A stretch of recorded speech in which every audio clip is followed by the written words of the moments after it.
Okay. I don't know how to go because my internet kind of acting crazy, but we'll see. If y'all think the internet is popping in and out, let me know. Y'all know how I do. I get go ahead and get started because people normally catch it afterwards. Every once in a while, you get people jump in when it's going. But listen, I just want to know because let me give you a little backstory. I was talking to another creator, and one of the things that came up is like, why are so many people who create good content trying to follow in the footsteps of the people who just promote drama and sexual content? I don't understand that. Because here's the thing, if you got if your content is motivation, if you're doing self-improvement, self-care, honestly, you might do some tough love on your stuff sometimes, really putting it out there so people know and understand what you're about. But my thing is, I'm trying to understand, why would you switch over to the same content that you're trying to avoid? Hmm, sorry about that. So I'm trying to understand is like, why would you switch over? Why do you want to join the side that you're trying to give people a to? If you're trying to create content that's positive, if you're trying to create content that's motivational, that's inspirational, that make people think about where they're going in their life, think about what they're doing in their life, why would you why would you switch over? Why would you switch over to sexual stuff? Why would you switch over to just drama? You're defeating the whole purpose. Listen, if you're into podcasting, if you're into YouTube video, whatever you're doing as a creator, you cannot compare your stuff, your content with sexual content. You know how you got some people that post on social media and it's all, it might be strippers, it might be twerking, it might be hood stuff. But people are so loyal to that. But when you switch your content and you trying to keep up with them, you do realize that the people that follow, the people with all the sexual and pornographic stuff, when you follow people like that, people that follow them, they're not actually following that person. They are just simply following the content. That's it. They're there to find something that's going to satisfy some worldly or sinful desire. You know what I'm saying? And people like to follow the negative posts that are always about drama. When you follow stuff like that, you start to look for stuff like that in your life. The more stuff you follow on social media that negative, that's especially anti-black, or blacks going against each other, when you start following that negative stuff, you start to put that stuff in your life. That stuff starts to come in your life. People got mad at Mike Epps when Mike Epps said that. Now, he said this recently. Mike Epps said that, if you can't listen to rap, especially hardcore rap today, you shouldn't do it because it's influential. The more stuff you put inside your head and you listen to, it does affect you. It does get you thinking. Now, you may not notice it from the beginning. You may feel like it's just a cool song, but eventually, if something in your life happens, you might start to play out that. People are so loyal to drama and sexual content and negative stuff that they're forgetting that they're not even trying to fill their life with anything positive. They're not even trying to look for anything positive. So they stay in that negative mindset. They stay in that negative mode. When you do that, you're setting yourself up. But I'm just kind of confused, man. Why are people so loyal to social media content that adds no value to their life? Is it just it's a getaway?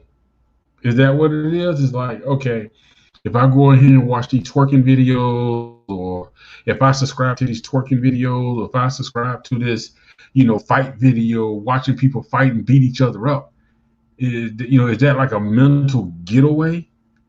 I mean, For me, I don't like watching fight videos, especially when people film that stuff on the street, because to me it's like to see people get punched over reason. You know what I'm saying? To see people fighting over stupid stuff, it's like to me that just impels a negativity that I'm like, why do I want to watch that? And then when you do, you got to realize something too. People say they like. Here's my big thing. Now I got some friends that's female that's on social media. You know, just cool people I've known for a while, but I keep it real with them just like I keep it real right here. And they all keep saying that I can't meet a good man. I'm tired of meeting the same dude. Why these dudes keep coming in my DMs and talking perverted and saying this? And then it's like I'm thinking like, do you not see what you're putting out on your profile? I mean, they either twerking, they either smoking weed. You know, when you put that type of stuff out, that's the type of people you attract. So if you wonder why you got a certain type of person in your social media and certain type people that's a majority mentality, it's because of the content you putting out. So don't get mad talking about, men always in my DMs doing this. No, no, no. It ain't men. It's the content drawing that type of man. And it's the same thing for men. Men put out some bullshit too. And then all of a sudden they complain talking about women. No, it ain't the women. It's the type of women you attracting with your content. That's what I don't understand. Why y'all so loyal to, the stuff? People are so loyal to it. Now, what really gets me is when I see people start posting stuff about Black history or like Black history. They start quoting James Baldwin, Malcolm X, Fannie Lou Hamer. You know what I'm saying? They start quoting them, but the rest of the year you don't hear nothing. You don't hear nothing. You don't. So what is it that makes a person feel this is what I need? Because you're not benefiting from it. I mean, you're really not. What are you getting from it? Other than that person just want a bunch of likes. You get to say something obscene or something crazy. I mean, seriously, why are people so loyal to negative and sexual content? I don't understand. And I know we all got our ways. We all got our thing, stuff we like, stuff we do. But why does that have to be the majority of what you follow? I mean, I'm just trying to understand that. Because when my homeboy was talking about, yeah, man, I'm switching up my content, I'm changing so I can get more people into my into his show. And I'm like, dude, I said, why are you changing? He said he's trying to keep up with some of those shows that got like a lot of sexual stuff, a lot of drama. I'm like, bruh, if you change to that format, I'm telling you right now, it's gonna be hard for you to come back because people are not gonna take you serious. And I know what he's trying to do. He's seeing some of them shows where they talk about girls twerking. They talk, where the men and women on the show basically just insulting each other. There's no real conversation. There's no real topic. It's just a bunch of, who can make the most noise. And that's all they really talk about. Because he let me hear the show he's trying to follow after that. I'm like, man, I mean, is that really what you want to do? I mean, sure, you do what you want to do, but do you really want to get yourself labeled like that? I mean, people follow stuff like that. I'll tell you a good example. The dude who got the YouTube channel. Now, no disrespect to him. He has a YouTube channel called All Things HBCU. I think it's All Things Dance HBCU. What really got him popular was when JSU, when the JSETs had that whole hazing issue going on. And he was constantly updating people on the hazing issues. As soon as all the hazing stuff died down, his channel started to drop. His numbers started to drop. People stopped listening. They stopped watching. And he was like, I can't get my numbers to go back up. I think he got up to like 8,000, then just stopped and started dropping. That's the thing. When you create a channel or you create content that's based on drama and sexual stuff, you're going to get labeled like that. And that's the audience you're going to attract. And if you try to switch over to where you want to be a little more serious, you can still be funny. You can still be serious. You can still, motivate and educate people, but people are not going to take you serious. they're not going to take you serious. They're going to see you as a joke. And when that happens, I mean, you can keep working with it, but it'll take you a while to get back, to at least get a real sincere audience. And I think that's what people don't realize. A lot of people, when they get, you think these people are following you because they care about you. They're not following you because they care about you. They're following you because, put it like this. One of the people that follow me on, actually on my Instagram, I knew her from years back. She started stripping and she started complaining. She was like, I want to be a singer. And so she does the singing, but 90% of her stuff is her in the strip club and in the locker room with the other girls. And I told her, I said, you know what? I said, you know why people are not taking you serious? Because when you sing, you're singing in a locker room full of strippers and half naked girls. What do you think they're watching? Who do you think is watching you? Probably mostly guys or a few girls if they have the alternative lifestyle. But they so focused on everybody walking behind you, they ain't paying attention to you singing. And she get mad when she do a singing video, she hardly get no likes. But when she do a video about the club or she do a video dancing, she be getting hundreds of likes. I said, that should tell you right there what you're doing. That should tell you right there what it's about, that you don't have real supporters. You don't have real people in your corner. And it's going to be hard for you to break that mold. Now, to be honest, I think the smart thing to do is to have a personal channel and to have a professional one. And your personal one, you need to lock. So can't nobody see it. You control who got access. But when you open up your personal channel to the world and you trying to mix your personal and your dream career in one, nobody gonna take you serious. They're gonna laugh at you. And that's what they're doing to her. She's a cool person. She's a good person. But you can only advise people. You know what I'm saying? You can share your insight. If they listen or take it, that's on them. But that's her mistake. People gonna do what they want to do. They're gonna do exactly what they want to do. That's why I tell people, man, people out here doing this stuff on social media, and then they don't understand the consequences of it.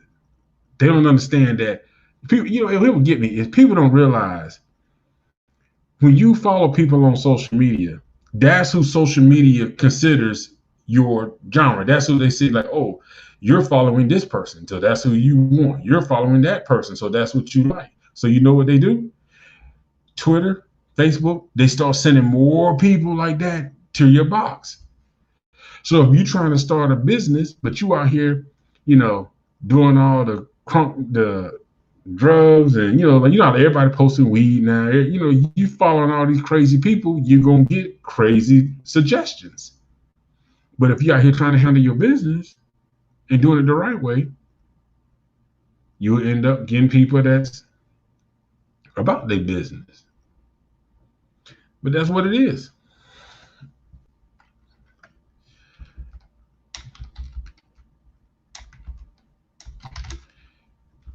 That's what it is. Now,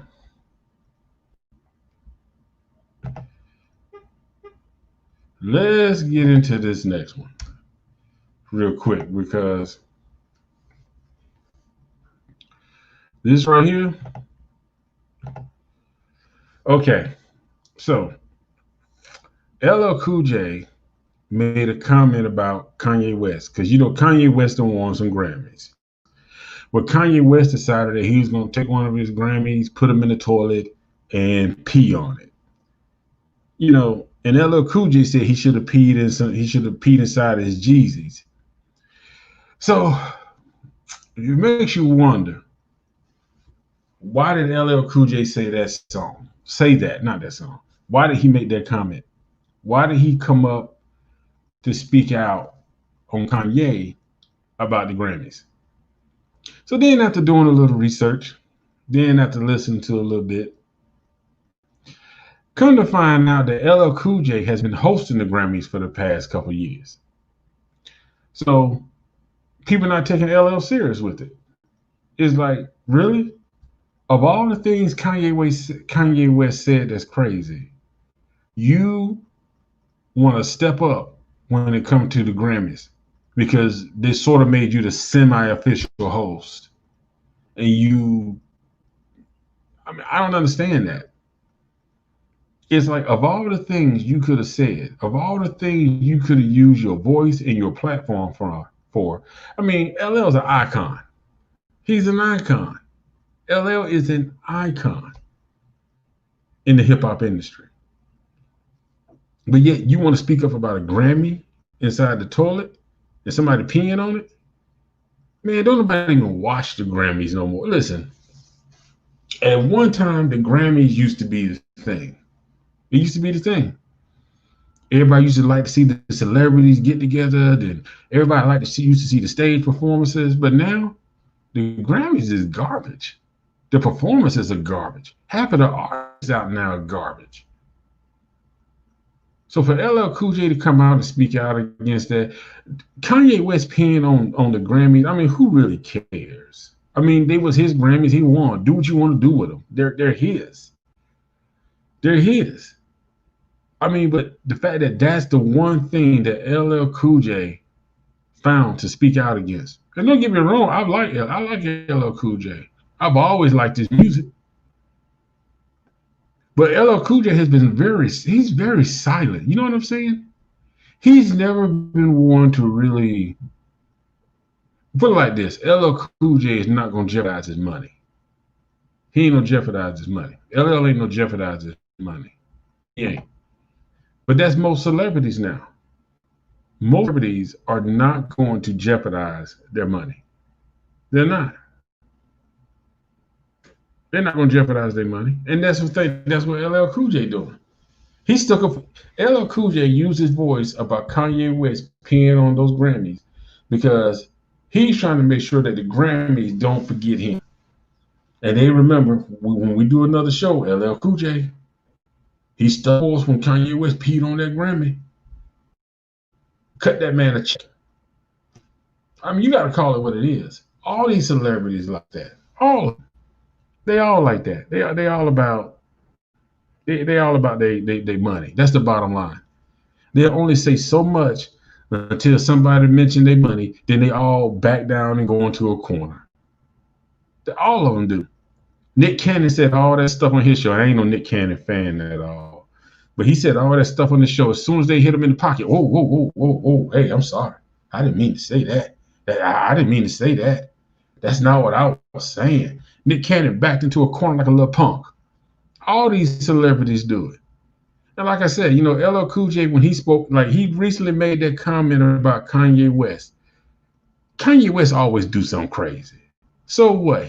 Kanye West took his Grammy, put it in the toilet, and peed on it and videoed it. Now, who would even video something like that and put it on social media? I don't know. But then again, it would take somebody stupid and crazy. You got Kanye West. Who else?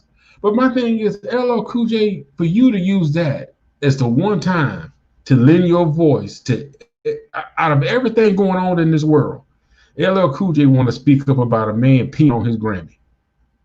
Now, come on, and we all know LL Cool J been hosting the Grammys for the past couple of years. We know that. And since he got that little deal where he hosting the Grammys, this was not about anything but LL Cool J trying to make sure that check is still going to hit, and that the next time the Grammys do a show, that he is still on the schedule to host so he can get that money. I mean, come on. Like I said, Kanye West has said so many things that's just been dumb and stupid, and you've been silent. But when he pee on the Grammy, that's cutting you checks.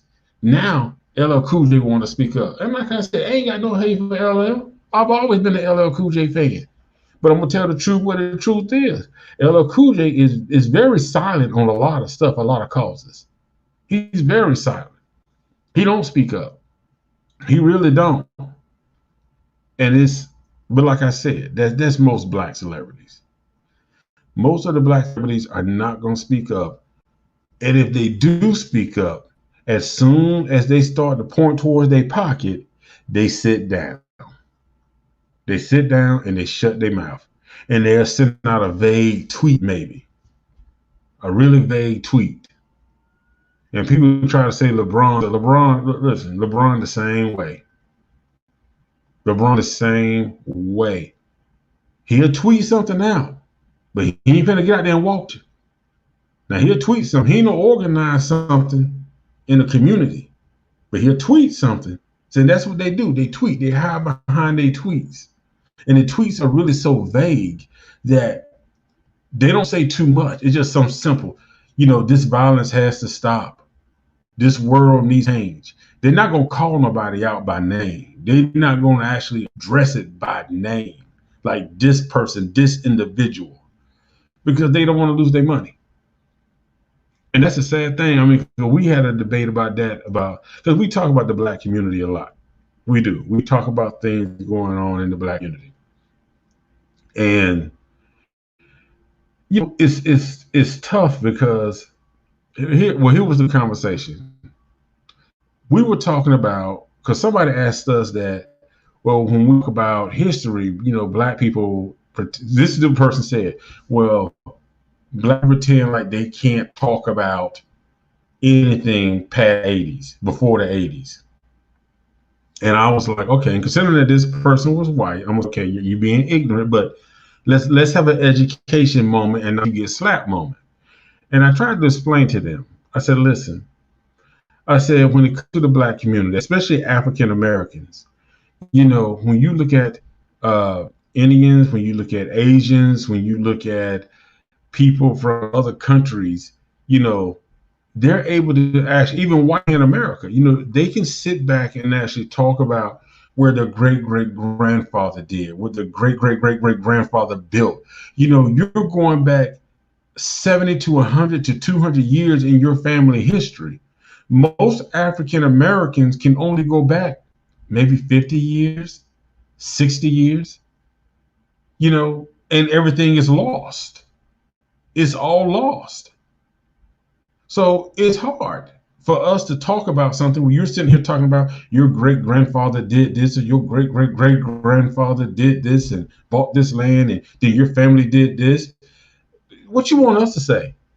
Well, somewhere along the line, we came on a boat, and I guess maybe we met somebody. I don't know. I know what my mama and I know what my grandma. That's probably about the farthest I can go back, and that's normally true. That's normally true. And even when you go to these historical places that's supposed to have books on like people's history, like Paula Dean, they went all the way back. Yes, your father, your great-great-grandfather owned a plantation. He came from this country. He did this. From black people, it's kind of like, yeah, somewhere there's a 60% chance you might have entered, your family might have came through North Carolina, and that's it. So there's no culture and tradition for us. Everything that African Americans have as far as culture and traditions has been pretty much taken from other cultures, because we don't have what we know would be our own. Now people say, well, you got African culture. Yeah, but in Africa, there are different cultures, because you got the Cameroons, you got the Nigerians, you know what I'm saying? The Liberians, the Ghanaians. So you got different cultures still, and we don't know where we fit in. You know what I'm saying? For all I know, my family could have came, whoever came here, and maybe they got mixed in with some Indians, so maybe I'm somewhat Indian American. I don't know. But that's the thing, and they don't understand that when it comes to people. We don't really have a culture. We just kind of make it up. And that's why you see a lot of, black people get upset when things, it's like when it was one black hair product that they made specifically for black women. And then they said they was going to export out for white women. And the black women got upset. It's because we don't have anything that's ours. Everything that is, there's nothing for us. Even when Black Panther came out, and it was sad that was the first time you that a lot of blacks looked at a movie and was like, yes, something for me. But even then again, it still wasn't something for us because it was still something that, you know, we had to share. We don't have anything on our own. We don't. Everything from us has been piecemeal and adopted from this place. So African Americans don't have anything as far as codified that we can say this is ours. We don't have that, and they couldn't understand that. They couldn't understand. I mean, for them, it's kind of like, well, you're in America, but yeah, but America wasn't. It's not the same America you live in. We all live in the same country, but it's not America you live in. Your family ties in history is traceable. Ours is not. So it's hard to feel you belong in a place where you really don't have a beginning.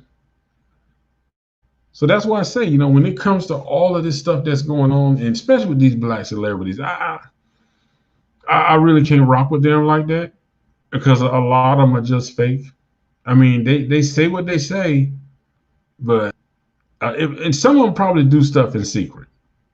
They probably do stuff in secret. I'm not deny that. They probably do stuff in secret, but they're not going to put their face to anything because they don't want their money messed with.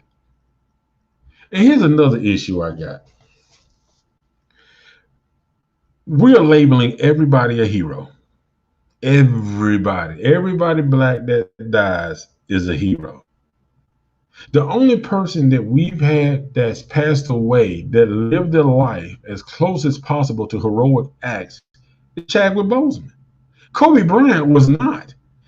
Everybody who knew Kobe Bryant said he was a jerk when he was alive. They said it. Kobe Bryant was not a nice person. He wasn't. He was not a nice person. And I think people are trying to see his basketball. They're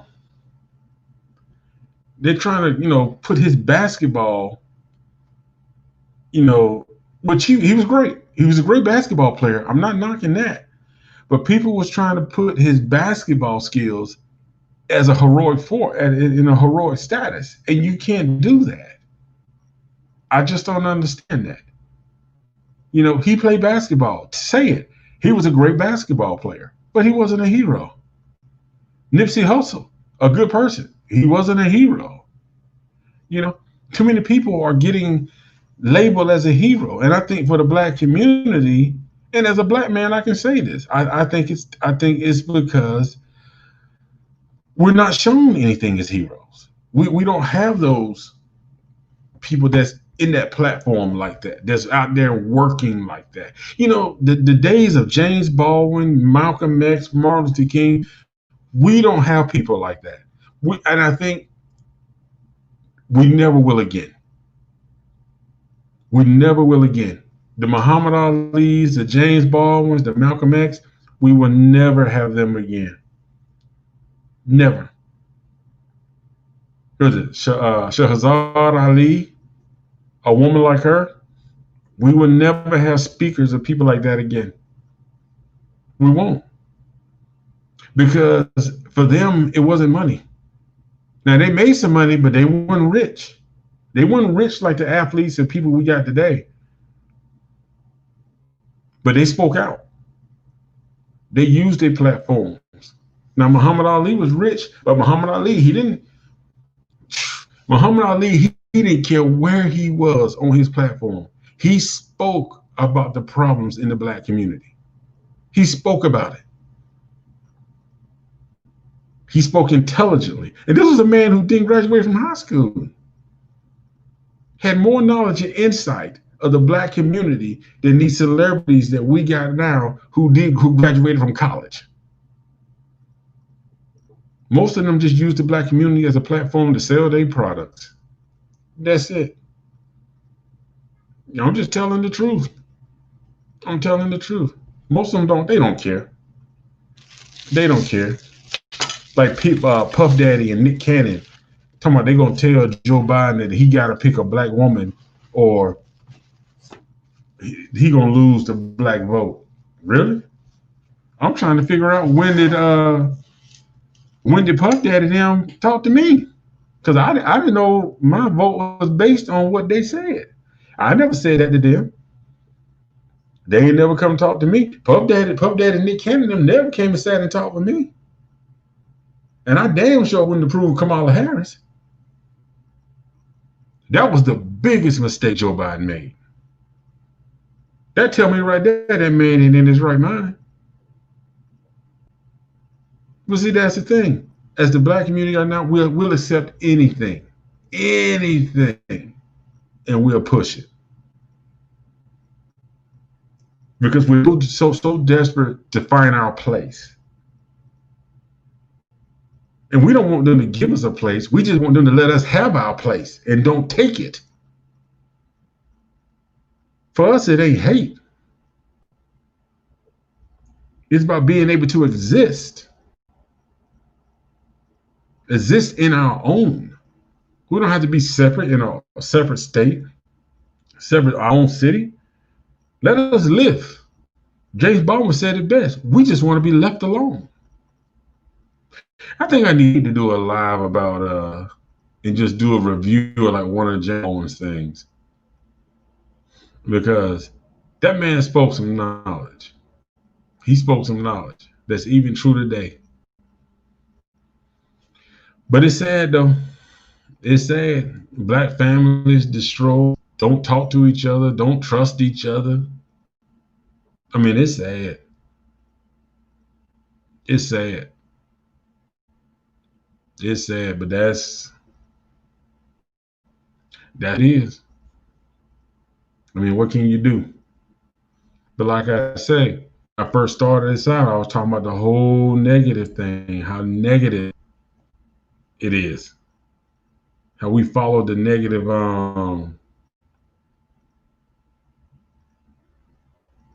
the platforms. It is what it is, man. Ain't nothing you can do. Nothing you can do. Well, it is something. Let me say it. Let me take that back. Let me take it like back. I should not end it like that. Let me take it back. You have to be willing to, if you got kids, if you have to be willing to teach your kids, you have to be willing to educate yourself and those that are within your reach to influence, that they can do something. And you don't need to be an athlete. You don't need to be a hip hop singer, because that seems to be what the black youth is being pushed towards now. You know, that the only way for a black person to obtain wealth and to become successful is to become either an athlete or a rapper. And we don't have that thing where we're pushing them towards being business owners or pushing them towards, going into Congress, going into city councilmen, mayors and governors and senators, to where we get our, young people trained in the right frame of mind to understand that, yes, you can step into a political platform and still care about the black community. You don't have to denounce a black community or attack the black community to establish yourself in government. And that's what a lot of them do. That's what Kamala Harris did. Kamala Harris attacked the black community, especially the black man. She attacked hard to set herself apart as being different, so she can get her position. Because that's my biggest issue with a lot of black politicians, is they will be pro-black when they're in black neighborhoods during voting time, when they're out campaigning. Then black power. It's like when she was running for vice president. Oh, she was going on the Breakfast Club. She was doing all of these black shows. I'm black. I'm black. I'm black. But then again, when she was Attorney General of California, all she was doing, black is whack, carry your ass to jail and stay. Innocent, jail. And she did nothing. Nothing. So that's my thing. If you're going to be a part of the Black community, we need to start teaching people that you can be an effective member in politics or whatever platform you own in your career, and start pushing our people, start becoming business leaders, educating them on our history. And that's one thing I really wish we can do more, because I think a lot of our youth don't realize that in North Carolina, there was actually a city ran by blacks. When the Depression hit, even the whites were coming to the black banks to get loans. We had our own cities. We had our own towns. But that's not taught. So kids don't know that we had black business people. We had our own schools. And this is before the HBCU. We was educating ourselves. But we don't teach that, because if you teach that, that means you're going to be empowering a race that thinks they're oppressed. You're going to take them out of that oppressive mindset and put them in an empowered mindset. When you give them role models and a history that indicates, whoa, wait a minute. In the 40s and 50s, we was creating our own businesses. Wait a minute, hold on now, hold on. We was establishing political positions and actually working towards the black community. See, if that was being taught, a lot of our youth don't know that. They don't know it, and because they don't know it, they don't believe it happened, because it's not being taught to them. They think the only way you can survive is working for somebody else, and not being the boss, but submissive to a boss is how we're taught. So that's the type of stuff we got to change. That's the type of stuff we got to do to make a difference, and we can do it. It's just gonna be willing to take that first step. But all right, I've been on here long enough yapping. So y'all be easy, be good, and don't forget, the Silver Straight Talk Show. We had a show drop Friday. You can check it out. There'll be another show dropping this Friday coming up. You can also check out the website, rmvrgene.com.